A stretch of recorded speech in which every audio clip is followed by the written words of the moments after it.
ایک شرابی تھا، وہ اس کو جب بھی دیکھا گیا شراب پیتے دیکھا گیا، شراب کے نشے میں دھت ہوتے ہوئے دیکھا گیا۔ کبھی نماز نہیں پڑھی، کبھی روزے نہیں رکھے، کبھی وہ کام نہیں کرا جس سے اللہ راضی ہو جائے۔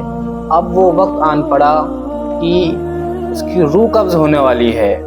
اب اس کو یہ محسوس ہونے لگا کہ میری روح قبض ہونے والی ہے۔ اب جا کر وہ جو ہے اپنی ماں کے پاس گیا۔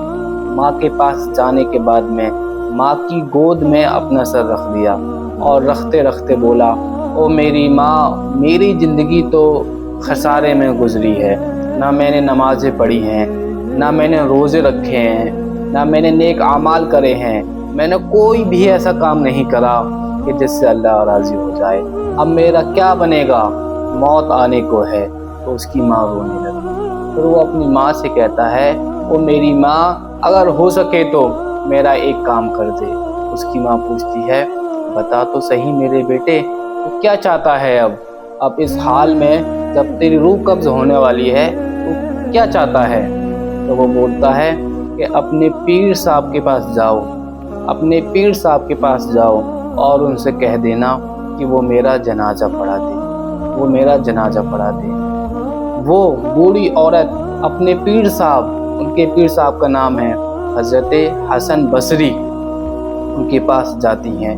جانے کے بعد میں کہتی ہیں، حضرت ایسے ایسے میرا بیٹا ہے تو وہ شرابی، لیکن اس کی یہ خواہش ہے کہ اس کے جنازے کی نماز آپ ہی پڑھائیں۔ تو وہ کہتے ہیں، او بوڑھی عورت، وہ شرابی جس نے کبھی نماز نہ پڑھی، کبھی روزے نہ رکھے، کبھی کوئی ایسا کام نہیں کرا کہ جس سے اللہ راضی ہو جائے، اب میں اس کی نماز کیسے پڑھاؤں؟ تو وہ عورت ہتاش ہوتے ہوئے آ جاتی ہے، لوٹ کر آ جاتی ہے اور اپنے بیٹے کے سر کو گودی میں رکھ کر رونے لگتی ہے۔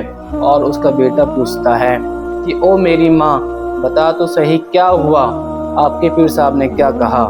تو وہ کہتی ہے کہ بیٹے، پیر صاحب نے تو منع کر دیا ہے۔ اب وہ شرابی وہ یہ پوچھتا ہے، وہ یہ کہتا ہے کہ اگر پیر صاحب نے منع کر دیا، اب میری جنازے کی نماز کون پڑھائے گا؟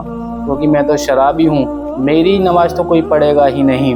اتنا کہنے کی دیری تھی، اس کی ماں کی آنکھوں میں سے آنسو آنے لگے، اور جیسے ہی ایک آنسو اس کے بیٹے کے سر پہ پڑا، اتنے میں ہی اللہ تبارک و تعالیٰ کی رحمت جاگ اٹھی، اور وہ پیر صاحب اسی کے دروازے پہ آن کھڑے ہوئے اور کہنے لگے، وہ دروازہ کھول تو صحیح بوڑھی عورت، یہ دیکھ تیرے بیٹے کی جنازے کی نماز پڑھانے میں خود آ گیا ہوں۔ ارے جب تو آئی تھی تب میں نیند میں تھا اور میری آنکھ لگ گئی، میری آنکھ لگنے کی دیری تھی، تیرے بیٹے کی قسمت جاگ گئی اور میرے خواب میں یہ بتا دیا گیا کہ جنازے کی نماز آپ نے ہی پڑھانی ہے۔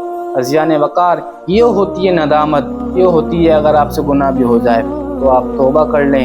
اللہ تبارک و تعالیٰ بڑا رحیم ہے، بڑا کریم ہے، وہ گناہوں کو معاف کرنے پر قادر ہے۔ اس کی رحیمی میں کوئی خزانے کی کمی نہیں ہے، بس شرط تو یہ ہے کہ آپ کی ندامتیں، آپ کی توبہ بھی تو سچی ہوں۔ والحمدللہ رب العالمین۔